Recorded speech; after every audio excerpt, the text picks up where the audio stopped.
तीन तलाक पाकिस्तान में इस मजहबी मुआशरे में न उलमा को तीन तलाक का पता है, न जजों को पता है, न काजियों को, न वकीलों को, न अवाम को। तीन तलाक ये नहीं होती कि तलाक तलाक तलाक, ये तीन तलाक नहीं होती। या एक दफ़ा तलाक का नोटिस, फिर दूसरे दिन दूसरा नोटिस, तीसरे दिन तीसरा नोटिस। ये जो फैमिली अदालतें हैं उनमें जो नादान बैठे हैं उन्हें भी नहीं पता कि तीन तलाक से क्या मुराद होती है। तीन तलाक से मुराद ये होती है कि एक मर्द ने औरत को तलाक दी, तलाक देने के बाद फिर रुजू कर लिया, इद्दत गुजरने से पहले पहले दोबारा उसको अपनी ज़ौजा बना लिया, तो ये रुजू हो गया। वो पहली तलाक ख़त्म हो गई, नए निकाह की ज़रूरत नहीं है, वो बीवी है इसकी। अगर इद्दत के अंदर अंदर उसने रुजू कर लिया, यानी जिस दिन उसको तलाक हुई है उस दिन उसकी इद्दत शुरू हो जाती है। उस दौरान अगर इद्दत ख़त्म होने से पहले पहले मर्द रुजू कर ले, इसको कहे तुम मेरी बीवी, और घर ले आए, तो निकाह तलाक ख़त्म हो गई, वही पहले वाला निकाह बहाल हो जाता है। फिर कुछ अरसे बाद इकट्ठे रहे, झगड़ा हुआ, गुस्सा आया, इसने फिर तलाक दे दी उसको, दूसरी तलाक हो गई रुजू के बाद। फिर इसने इद्दत गुजरने से पहले पहले फिर रुजू कर लिया, फिर घर ले आया उसको। करते हैं बाज ऐसा मस्करा करते हैं, ये गुस्सा आता है उनको तलाक दे देते हैं, फिर पशेमान होते हैं, वापस ले आते हैं। दूसरी दफ़ा ला के फिर यही हुआ, इनमें इख्तलाफ हुआ, तीसरी दफ़ा फिर इसने तलाक दे दी।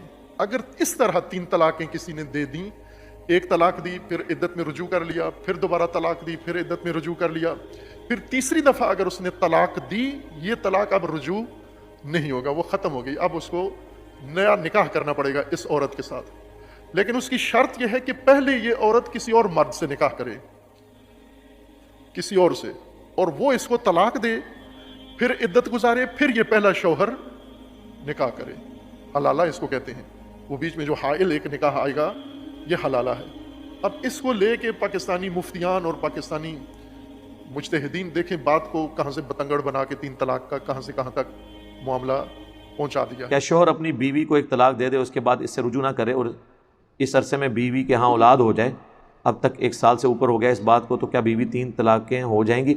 औलाद होने से तो तलाक़ें नहीं वाक़या होती मेरे भाई। एक तलाक दी है तो जब मर्जी आप रुजू कर लें, 3 महीने के अंदर, 3 महीने से ज़्यादा गुजर गए तो नए निकाह और नए हक महर के साथ रुजू करेंगे। इसके ऊपर इजमा है, इसमें इख्तलाफ है ही नहीं है, हवाले की ज़रूरत ही नहीं।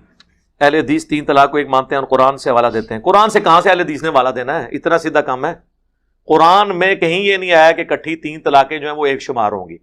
कुरान में सिर्फ तलाक का तरीका बताया गया कि इस तरीके पे करनी है। अब ये अनअटेंडेड मसला है कि अगर कोई उस तरीके पर तलाक नहीं देता तो उसका शरई हुक्म क्या है, तो वो हमें सुन्नत से, सहाबा कराम के अकवाल से पता चलता है कि अगर कोई इकट्ठी 3 तलाकें दे दे तो उसकी शुमार हो जाएंगी। अगरचे ये खिलाफ सुन्नत है, गुनाहगार होगा, ये बिदअत है, लेकिन